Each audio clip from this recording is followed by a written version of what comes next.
as long as you're on one end of the gun and not the other. Wow. Okay, we're officially recording now. Yes. Nice. So basically, Man the Guns came out recently, right? Yeah. And I think Wait, what did I miss?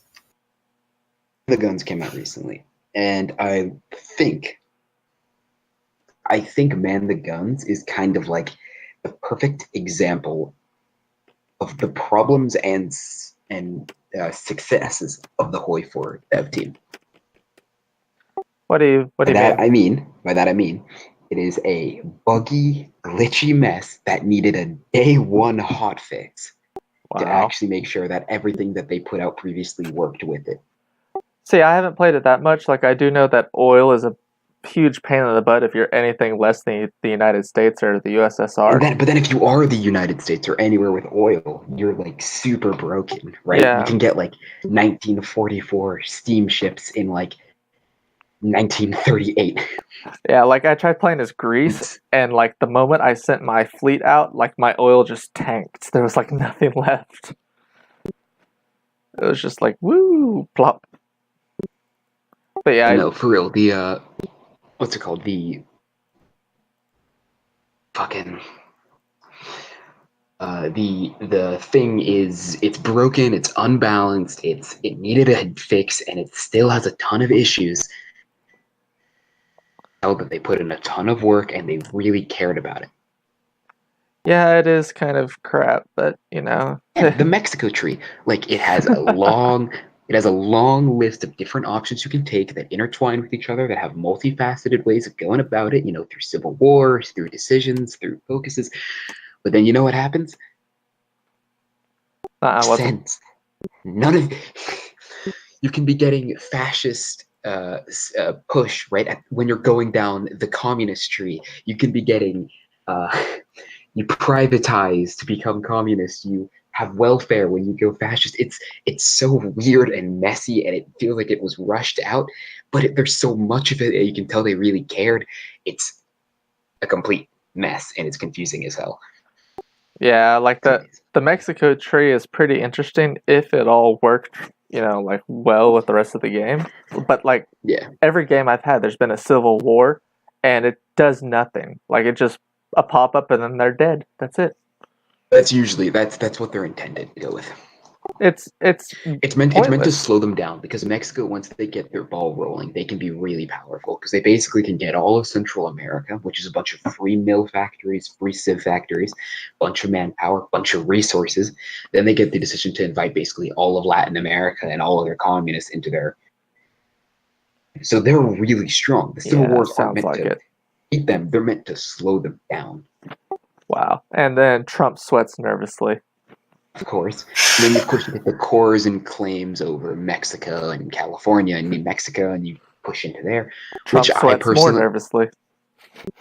Like, it gives the U.S. a fighting chance, like a threat. If the U.S. wasn't completely broken in this patch, like all the oil, even the oil, they can get like 100 civ factories by 1938. Damn. Yeah, that's basically the equivalent of Germany after taking France and all of Eastern Europe. It is so broken that it isn't funny. Yeah, it sounds like it. Anyone else play Man the Guns here, or is it just me and Nitro? Just you two. I played like one game as a friend in multiplayer, because I don't own it myself. What do you think of it? I only played as the USA, and like till 1944. I don't know, it was seemed pretty good, though the naval mechanics were like, oh boy, how did this work? Yeah, they revamped like everything. Yeah, it took to fully grasp the naval mechanics. I still don't, to be honest. I just pump out, cruisers nonstop and hope that's enough. Yeah. And one time I tried to make my own ship designs, and I was like, oh wait, this costs naval experience to make? Well, never mind then. Yeah, naval, needing experience to create naval ships is just bullcrap, especially if we start out with a nation with a pretty shite navy. Yeah. Hey Mooney, what do you think of the new DF announcement about it being available on Steam later?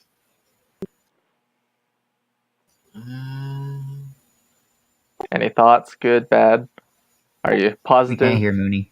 Not really anything bad, just, the occasional person I don't want invading the community, but that's about it. Well, yeah, but Just a tiny amount of gatekeeping. it coming to Steam will open the community to a lot more people, though, and quite frankly, the community needs it. It's been kind of just stagnant lately.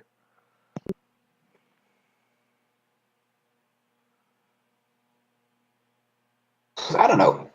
Steam is like a community is pretty vague. I mean, like, let's be real. Steam is the most I use Steam for is to hot join friends and to buy games. Yeah, I mean, same here, but I mean, DF relies on its community, the Bay 12 forums, and there just hasn't been that many new people joining lately. And I mean, it coming to Steam could change that, which the community really needs. I think it'll open it up to people who don't know about the game. I don't think it'll. I think Steam itself is not the Steam's community isn't what it needs. It just needs a new marketplace, and I think Steam's a good place to put it. Yeah, I agree with that. You play Marbled Up? No, I haven't. Really good game. I recommend you play it. I can see our incredibly high quality. I can see our glorious Basileia is still muted. Big rip. You're gonna scare off all the people by saying that, Ryu. Y'all the Basileia, then I'm the Emirate of Cordoba. Oh, all hail. Lucia, please. Nice to meet you, Mr. Emirate dude of Cordoba. Nice. For real, if y'all want to rant, I can go on one about how Al-Andalus was actually the best historical state of all time.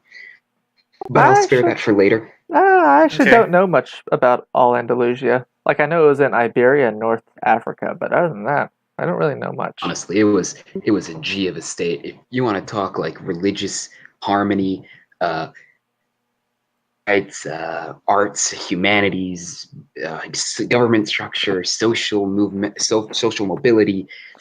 Honestly, it's a fantastic place that, although did succumb to civil war and eventual conquest, for its time being, it owned the majority of it owned Iberia for longer than the Christians have. Well, I mean, rightful ownership. Well, I mean, if you want to look, can we get a reverse Reconquista? Well, I want to stop you right there, but Christians owned it before the Muslims invaded. Christianity once held sway over the entire Mediterranean basin before the Muslim conquests. Rome's Christianity was a bit weird. I mean, like before Constantine. I do. Not before Constantine. Who was the one that allowed it in? I forget. Constantine was the one who made it official. I think it was Diocletian. And even after Constantine made it like official, it was still mostly It Mediterranean. It was Constantine who allowed it to. He made it. Like one of the religions tolerated. Yeah. He didn't make it official. It was Theodosius who made it the official religion. Yeah, but even when Theodosius did it, it was still mostly centered around the Eastern Mediterranean. Oh yeah, I agree, but it didn't really come over to the West until I want to say just about the time that the Muslim Berbers swept through. And I'm mostly memeing there. Land, I don't care about rightful claims or anything like that. Land belongs to the people who live there. That's my rule, as always. Yeah. But yeah, no. If you want to hear a rant, I can give you a rant, but we'll save that for the episode where I'm not tipsy. Thank you. Okay, fair enough. So, seriously, if we're gonna go on a history rant, let's talk about Rome and the pros and cons. Like, I know a lot of people have like huge Rome boners lately, but I mean, I'm gonna lay into this shit so goddamn hard. Well, I mean, a lot of people have Rome boners nowadays, and it's just really unseen. It's like they think it has the state had no flaws and it was perfect, idyllic. The simplest way to put that is, what's the first things you're gonna learn about in history? Rome. Especially, no, not Rome. You're gonna learn about ancient Greece, right? Oh, yeah. Usually like mythology, stuff like that. You just get taught that as a kid or through pop culture or whatever. Yeah. Then from there, you're probably gonna learn about Rome. And then if you're interested in history, Alexander is he's not that important. You're gonna learn about ancient Greece and like the idea of like Athens, Sparta, stuff like that, right? Alexander wasn't that important. You heard it here, folks. You've heard it first. I can't talk. I'm sorry. I want to go now. From there, you're going to probably learn about Rome. And I think the reason, now this is a high-level conspiracy theory here. I think the real reason why people really like Rome is because of the video games. Like, you think just video Rome games? Total War, EU4. I mean, for all of history, people have been trying to style themselves as, quasi-Roman. Well, I'm not saying that Rome doesn't have some sort of historical importance, but but today, no one's saying, "Oh, we're the modern Rome." Only Italy's trying to prove that. No one even cares about Italy. Rome stopped being idealistic once the British Empire conquered India, because they're like, "Oh, they're kind of more important people to look at right now."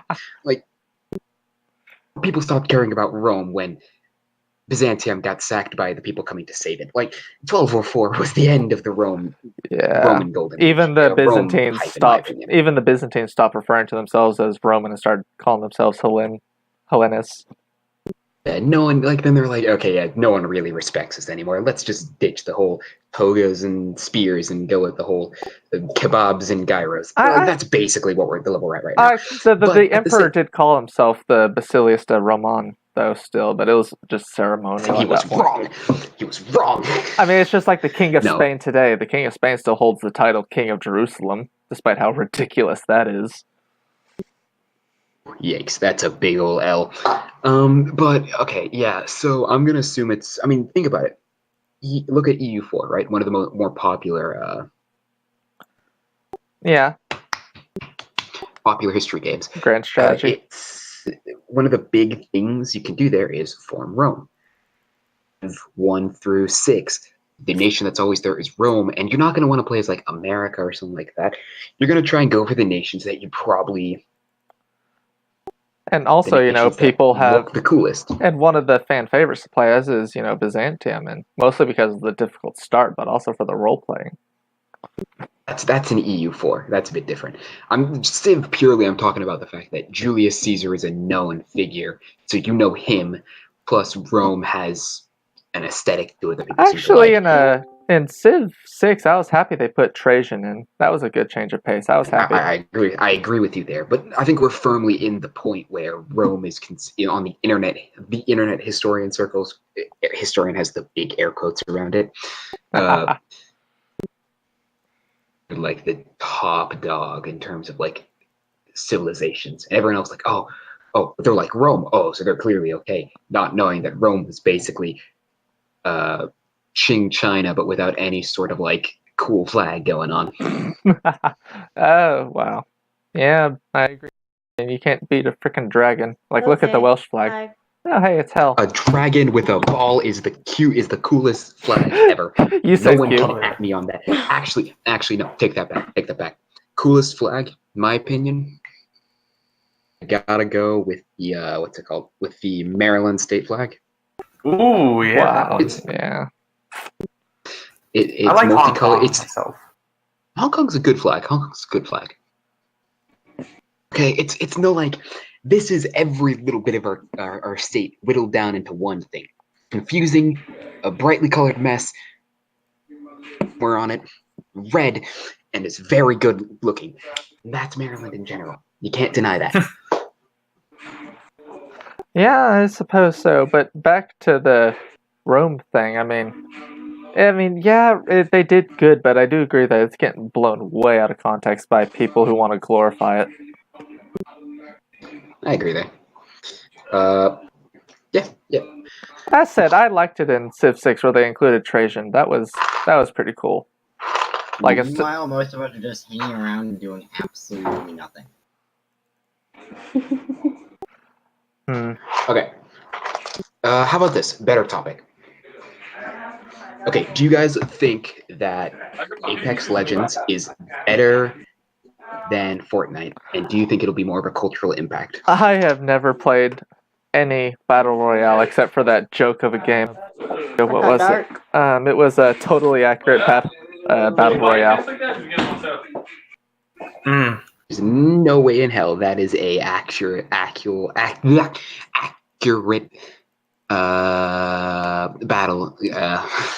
Sorry. Yeah. Yes, it is, Blue. Yes, it is. Tabs is the best Battle Royale. All hail Tabs. Okay.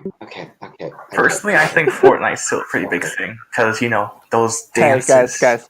Hey, Fortnite can be, big and whatever, but guys, Minecraft still holds on as number one. So Oh, no.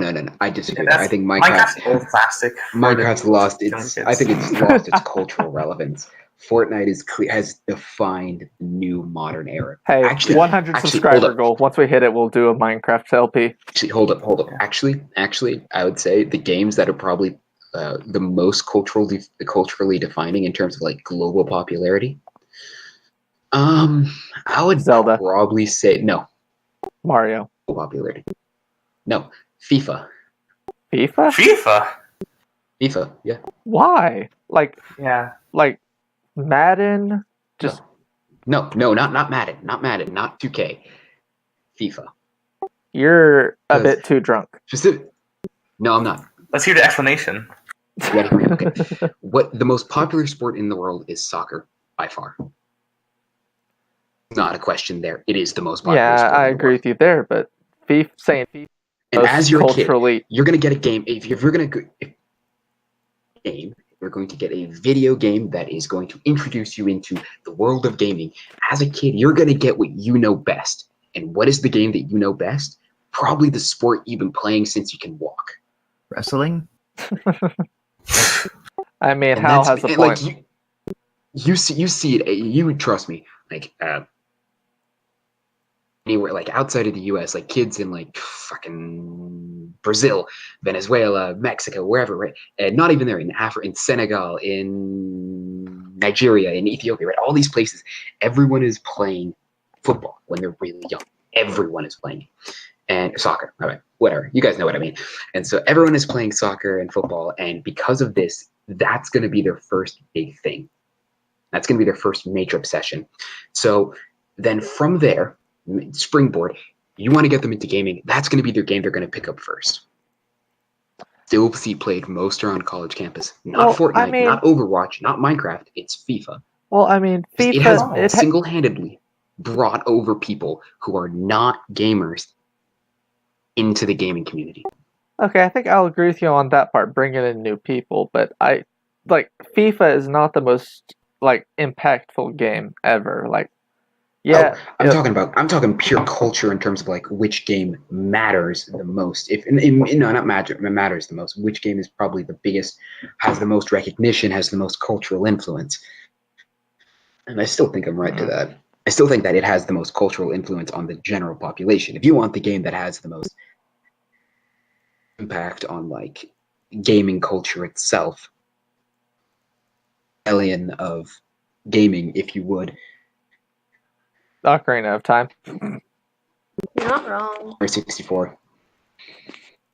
I mean, between GoldenEye and Ocarina of Time, I mean, you can't beat those.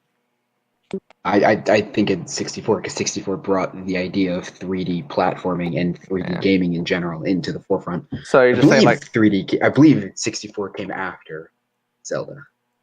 Ocarina of Time. Yeah. I'm just looking up the date real quick. It came out in 1996 June. That 96 was when Ocarina of Time came out, wasn't it? Ocarina of Time came out in 98. I was off then. My bad. See, my personal favorite video game of all time is Wind Waker. Like, I loved it as a kid. That's understandable. That's understandable as hell. So, but like, I'm not trying to say that FIFA is a good game. Personally, I don't like it. I'm great at it. I've only played one. I've only played one FIFA game though. Like, that's it. FIFA 2008 had a banger. FIFA 2008 had a banger soundtrack. If you want to talk about classics, hell, that game is great. I think the game with the best soundtrack would be Mario Galaxy. That was pretty awesome. I don't know. It's a bit too. It feels too much like an orchestral game to me. That's what it. That's because it was an orchestral game. It all the pieces were live orchestra. I think people equate it having an orchestra to being good music. Yeah, fair enough. The best soundtrack in gaming is from Yoshi's Island. Period. We'll say the xylophones in that are very nice. Yeah. But trust me, Wind Waker has a dope ass soundtrack. Wind Waker has a great soundtrack too. You know what Wind Waker missed out on? What's that that? intro, that Scottish and that Celtish feel that they had in the intro. It was never seen again in any of the rest of the Yeah, I know, right? songs in the OST. If they had kept that up, that would have been such a unique sound that I think it would have rivaled Breath of the Wild in terms of like the most unique Zelda soundtrack. See, but Dragon Roost Island, man, you cannot deny that is a banger right there. Like, I still think the OST is the best thing in that soundtrack, 100%. I mean, yeah, I'll agree there. But like the Mulgara boss fight, like that was fun.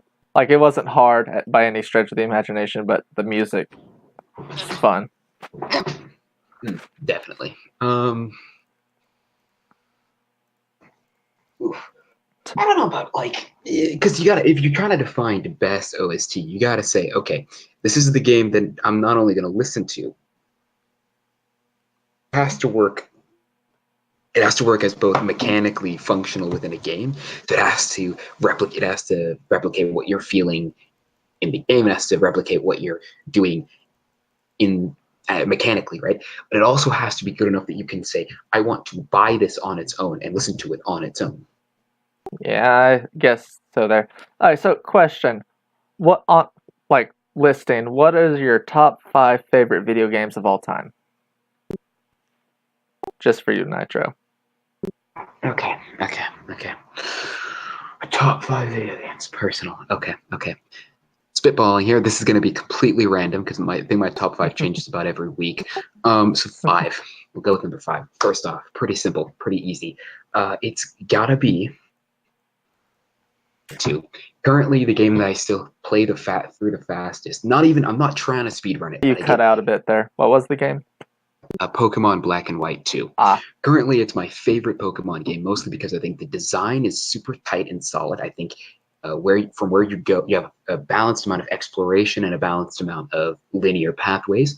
It gets around the whole repetition problem by bringing back characters that we had met previously from the last game. Dope soundtrack. I will fight you if you try to say that Ghet's battle theme is worse in Black and White 2. And Cynthia's theme needs that extra guitar riff. You can just leave him at the door. Okay. Number 4. Crap. Number 4 is probably gonna be.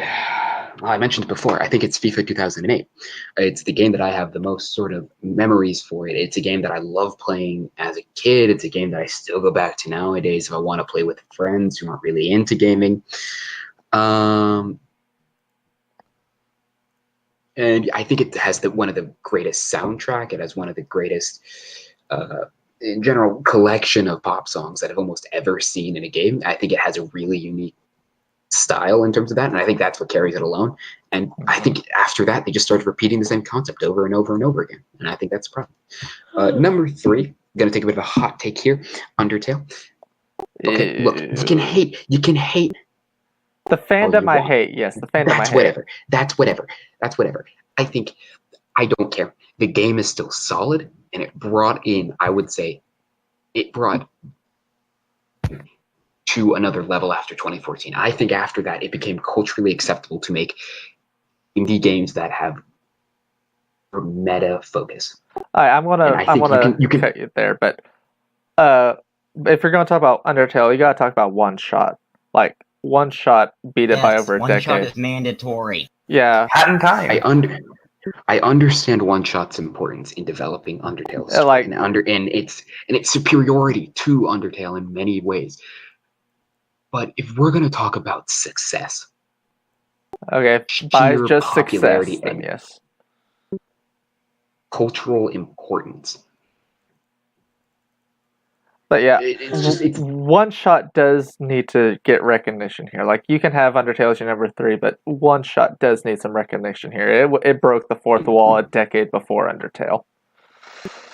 It's not about breaking the fourth wall. It's about using game mechanics in a smart and interesting way and not becoming so stuck up your own butt that you think, oh, oh, I don't need to do that. I'm not important enough. The game knows you're going to try and experiment, so it rewards you for doing that. And at the same time, though, if it also says, haha, wouldn't this be funny if we did this? One shot does the same thing. Mooney, you're like really far away. Anywho, what was that, Nitro? It balances the sort of limited. It balances the meta-ness with a solid core gameplay loop. And when pushed to the limit, the game responds. Almost anything you will do. And I know it's not original, but at the success level that it did, and also all team that worked on it, just one person that worked on it, who created both the music, the character sprites, the dialogue, the writing, the scripting, the coding, everything. And to reach the success that it did. I think that's why it's an okay. I agree with you there. But yeah, just shout out to One Shot. To those of you who have never played it, go pick it up. It is a phenomenal game. Anywho, number 2. I'm pretty sure Torrent has number two. If we're gonna talk now, I think we're gonna get back into my more historical side and why I love these kind of games. Number 2, I think it's a recent game. It's relatively recent. And I know this is going to be kind of controversial, but I honestly think that my number 2 game is going to be Civ 5. It is the game that I have been it's the current game I have the most amount of hours. I have about 3,000 hours logged into that game. I mean, I won't argue with you. I love Civ 5. It was amazing. But it took 2 DLCs to get to where it is. That's the thing. Brave New World Civ 5 is probably the Civ experience. Brave New World. Brave New World was the single Brave New World DLC ever. It brings the 4X, the historical, the grand strategy. It distills everything down into one pristine game that is so goddamn solid that I don't think there is a strategy game that tops it in terms of replay value, in terms of ability to surprise and entertain, in multiplayer fun, in just anything. Well, again, so I'd like to. I'd like to cut in here. Like, yeah, Civ 5 is amazing, but a lot of people do have rose-tinted glasses about it. It did take 2 DLCs to get it to even a playable state. And my point is not that the base game was good. My point is that the final product that we got at the very end of its long cycle is. Yeah, I agree. Or how many DLCs does that game have? What was that you cut out? I don't want to count. More than 20, I'm pretty sure. You cut out. What was that? How many DLCs does EU4 have? How many DLCs does the game have? EU4. How many DLCs does it have? Too many. Yeah, way too many. It doesn't matter. It has 2. Time with those 2. Second best game. Second. We're on to number 1 now. Number 1, my favorite game of all time is Legend of Zelda: The Minish Cap. Dude, I love you now. You are now my bro for life. Not for any particularly good reason. I understand the game is flawed mechanically. It has bad structure. But Vati is best villain. Is one, because the nostalgia value is so high that I can't really mess with it. But I think the game just speaks to me at such a basic level that I just hear the music from like the ice temple, from the town square, and instantly I'm thrust back to 5-year-old me playing on his Game Boy Advanced SP or whatever in his room. And it's so nostalgic that I can't get over it. Like Emerald, I think Pokemon Emerald would take this spot if it wasn't for the fact that I played Minish Cap first. Because of the aesthetic and everything around it, it is my favorite game of all time. And I know it's the wrong pick. My senses are telling me to probably pick concise and solid game of all time, which, to be honest, I don't think a game exists like that. But if it did, it would be Star Wars Battlefront 2. But and into that rabbit hole, Minish Cap. So at 5 we had, what did we have at 5? I forget. It doesn't matter. Anyway. Oh wow, I did forget what 5 was. You had fewer dialogue in scenes for me to know. I think 4 I said was 2008 FIFA. Yeah, you did. 3 I said was Tale. 2 I said was Civ 5, and so 1 was miniature. What did I say was number 5? I feel dumb now. Anyway. Let's do my top 5 answer. now. My top 5 though. 5 would have to be. I have to say Pikmin 1 and 2 just because it's my childhood right there. Like, those are the 2 games I played a lot of as a child. They introduced me to the RTS genre as a whole. And yeah, like, I have to give those really high praise for that. They're just so quirky and fun, and like every now and then I like to pick up the controller and go back to playing them. Number 4? Number 4, I have to go with One Shot, just because it's a pretty freaking awesome game. Like, holy crap. Number 3? Ooh, this is a hard one. I want to say Mask. Just because of just how awesome it is. Playing it right now. Yeah, Majora's Mask is awesome. And please don't do that, Mooney. Don't. We don't need it. I'll put some Why on later. Anywho. Okay, I'll put it in. I'll put Hyrule Town in later. Don't worry. Anywho. Okay. I'll do it in post edit. Number 2. I'm still going unless y'all are just completely ignoring me. But fine. I'm not ignoring you. I'm about to contradict you, boy. Okay. Majora's Mask. I can appreciate its different atmosphere and tone and the way it changed everything up, but I think its gameplay loop is a bit too frustrating. Dude, you should just see what we do in the speedrunning community. That I do, trust me. I know what they do. I think the game is just too, what's it called? It's ironically too repetitive. I know that's like, I don't think, oh, it's part of the experience, right? But no, it's still boring. Yeah. I just love it. Nothing happening is still not fun to watch. Shoutouts to Waiting to Godot. Terrible play. Okay. But number 2, I think I was going to say Wind Waker. Just Wind Waker. Like, I don't have to explain myself on that. Wind Waker's best Zelda game. Fight me on that. Screw all of you. Okay. Number 1, though. Okay. Number 1, though, I'm going to have to go with Age of Empires 2. Like, Age of Empires 2. That's, like, how many games can you look at nowadays that, like, even after 2 decades, still have extremely active player base? I mean, look at T90 Official, the Viper. Like, their channels have tens of thousands of subscribers, hundreds of thousands now even. Like, active tournaments, the lobbies are never empty. And just the fact that it's a fun game to play. Like, it's amazing just how old this game is and just how active the community still is as well. Super Mario 64. Yeah, Super Mario 64 is pretty fun. I think 64 is pretty cool, but I think it suffers from age. Yeah. Well, we hit the 30-minute mark a bit ago, so I think that's enough for today. Well, I did my series. I did my talk. All the blank periods. Yeah. All right. Well, this has been Ryu Rambles, and we're off. My incoherent ramblings. Please, thank you. Bye. Nice.